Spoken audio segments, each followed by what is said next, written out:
Ladies and gentlemen, the new best way to farm Mega Shards has just dropped, and guess what? You're watching it right now. The tutorial I posted the other day for 6,000 an hour, try 8,000 an hour. And listen, I listened to the comments on that video. A lot of people were asking me, can we do this in the post game? Like I mentioned, you can't because, well, without spoiling it, you know, something happens with this area. So the best way, and actually still works whether it's post game or not, this is way faster. I've spent the last 2.5 hours here with my lovely chat, or down there. There they are. So hello, everybody. We're live right now. We've found a new way to do this, and I have a perfect path that you can take, effectively being able to generate approximately 8,000 shards an hour, which is absolutely ridiculous. So, with that being said, let's get right on into it. Before we get started with the route though, once again, I need to advise that you go to Racine Construction and check this out real fast. If you have not already, make sure that you go to this guy and you have all the colorful screws necessary. You're going to need 16 total to upgrade one plush to level 3.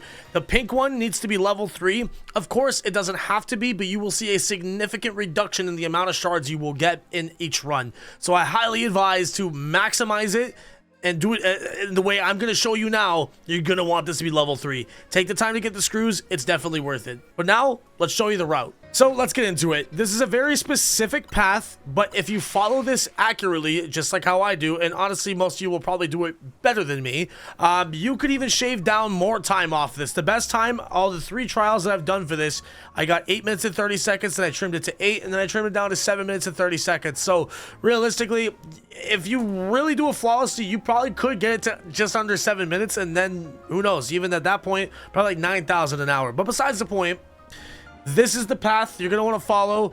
There's going to be a diagram on screen that's going to show you right now the exact pinpoints on the map of where you're going to want to go and the order we're going to do it. But now I'm just going to show you it in action. But maybe you can save that image for later so you don't have to watch this video every single time until you get the path down.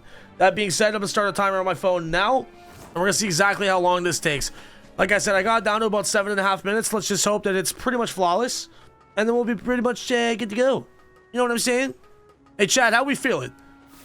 How we feeling? Let them know. Let them know how we feeling, huh? So you're going to want to come down here. You're going to want to go on this regular route.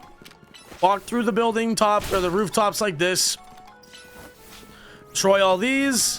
You're going to destroy these ones. Cheddar cheese, understandable. For some reason, that big crystal's not spawned in there. I just had to do a take before this, so maybe not all the crystals respawned in when they should have, but it should be okay, though, I think. We're going to hit that one. We're going to hit this one. Now, I do really recommend you use a flying type. In this case, I'm using Talonflame. The main reason I recommend that is because of the fact that it can get to higher up places. Some Pokemon like Lucario, as an example, would be able to do something like this with ease, but Talonflame also has it covered. Using a move like Bullet Punch or any projectile type of move should work effectively. But I do find that using a flying type does just work the best and the quickest. So that is my personal recommendation for that. After you get up to this rooftop, however, you're going to want to drop down here into this pit. There's going to be a plethora of crystals down here. You're going to want to destroy every single one of those. Making good time with this. Now, try to get them to chain react. Some of them decide to chain react and others just don't, and it's kind of unpredictable. But nevertheless, though, you pretty much should be able to get it all down to a science after you do this like 2 or 3 times. I know now at this point, I know this route like inside and out. So now we can go up here. If you really want to capitalize, this is only going to be for a couple of extra shards, but everything does matter. You're going to want to go up this ladder. We're going to take a right up here. Okay, and we're going to go over to the rooftop you see ahead where the Abras are. Sometimes these walls will each have 2 crystals on each side, or 1 crystal on each side. Sometimes it might just be 1. This one, generally speaking, seems to have 2 more common than the other one. Nevertheless, though, you're going to want to jump down here into this pit. You're going to break this, and then that's where your next teleportation is going to go. You're going to go straight to the blue Pokemon Center. From here, this is a bit of a weird one. It's going to require a bit of parkour, but if you do it correctly, like I said, it'll just make it shaving down the time on this even more effective. Let me know in the comments when you guys do give this a try. Also, make sure you break all the ones along the way. Let me know in the comments section of this video if you guys do give this a try. Let me know if you can manage to get the time down even faster than this. I'm going to say realistically, based on whatever this trial takes, we can do the actual calculation then of roughly how many per hour you could be getting with this method. Break this one up top as soon as you get up to Holovator. Break these 2 as well. Oh, it only broke 1. Unfortunate. And then as soon as you get up here, you're going to want to actually jump over to this scaffolding. Do a little tuck and roll action, a little gliding. We're going to get up here. And then bada bing, bada boom. Now we're on top of this rooftop. We're going to not attack the Eevee, but I guess that's what Talonflame wanted to do. So now you're going to go in a U shape around the top of these buildings. Pretty straightforward and simple for the most part. And again, the reason why we're doing this path, I tried to make sure that we ultimately end up going to places that have the biggest clusters of Mega Shards. So it'll just make it that much more efficient for us. Sometimes there will be some that'll spawn here too. Didn't know how I just glided right there, but that's okay. Should think I missed those ones every time I've done this. As we get up here, you're going to destroy this one. And again, I recommend maybe watching the video over once or twice. Just to get the path down efficiently. But then after you do it yourself once or twice as well, you're going to understand this path. It's pretty straightforward and simple. Come over here, destroy all these crystals. Unfortunately, these ones tend to not chain together. It also does depend on the move you're using. The more AoE that your move has, the better. So if you're using something like Surf, realistically, you could probably shave down the time on this even more. Now, in an ideal world, you don't mess that up like I just did. I actually did that on my fastest run, so it shouldn't matter that much, but you can tuck and roll back over here. Then you're going to want to jump down into this garden. I know this seems very convoluted, but trust me, like I said, to those watching this video and the stream right now, you will understand that once you do this a couple of times, like I said, it's really not that complicated.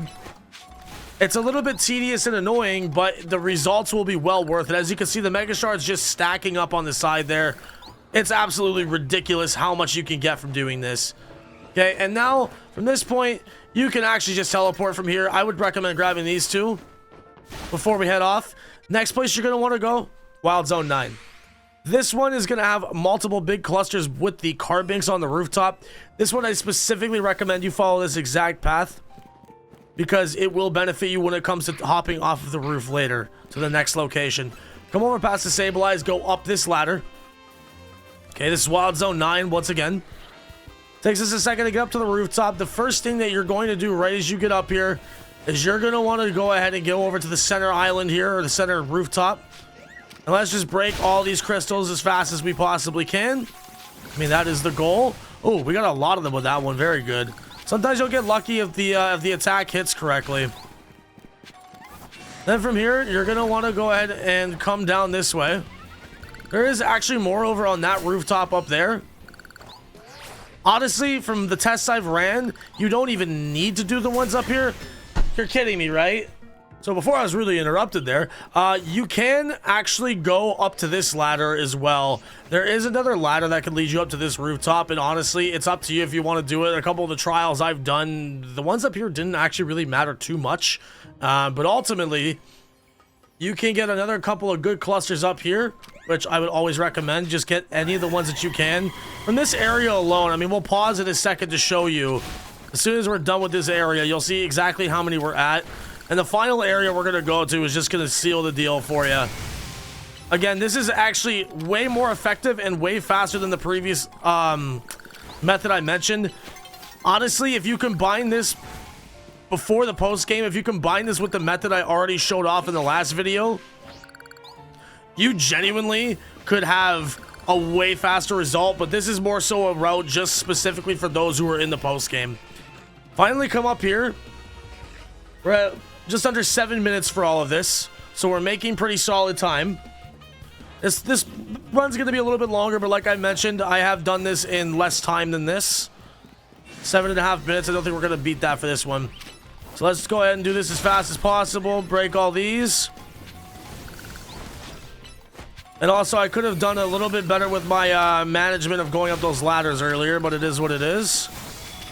There you go. Destroy that one. Now you're going to want to jump down, so we can get out of the way of those Pokemon. Once they lose focus, we're going to be good to go. I'd like to be able to teleport out here now, please.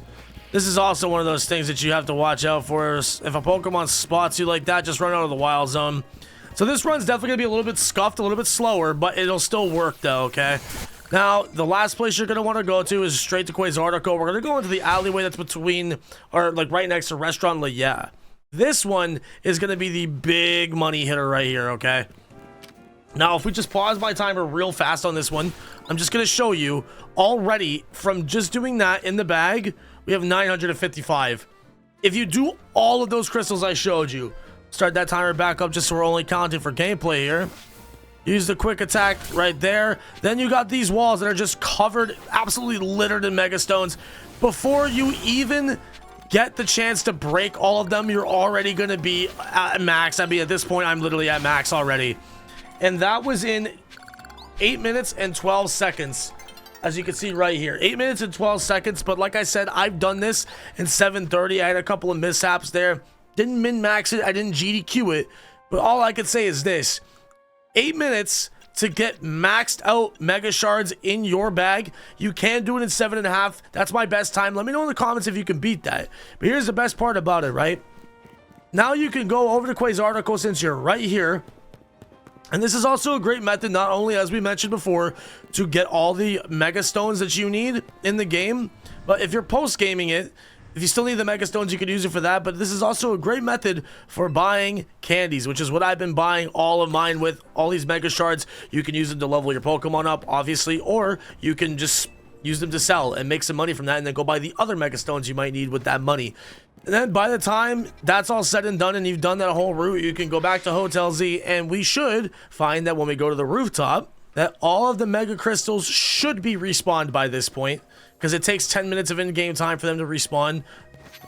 And bada bing, bada boom, you're reset, ready to go. So just like that, folks, 7.5 minutes, 8 minutes, somewhere in that realm. Realistically, like I said, I've done it in 7.5, so I know at that rate, that means that you can get exactly 7,992 Mega Shards per hour. So call it 8,000 shards an hour doing this method. This is the newest and fastest way to farm Mega Shards. Make sure if you enjoyed this video and found it helpful, hit that like button for me. Leave a comment down below. Share this with some people that might need it. Because honestly, I know you guys who have already beaten the game were upset that you couldn't do the method from the last video. So now I have a solution for you. Once again, appreciate you watching. If you enjoyed, leave a like, all that good stuff. Subscribe for more videos like this. And come check us out live on live stream on YouTube at least 4 nights a week. I'm literally live right now as I'm recording this. So come say hi, chat, say goodbye. And ladies and gentlemen, thank you so much for watching. And I'll see you guys in the next Pokemon Legends video.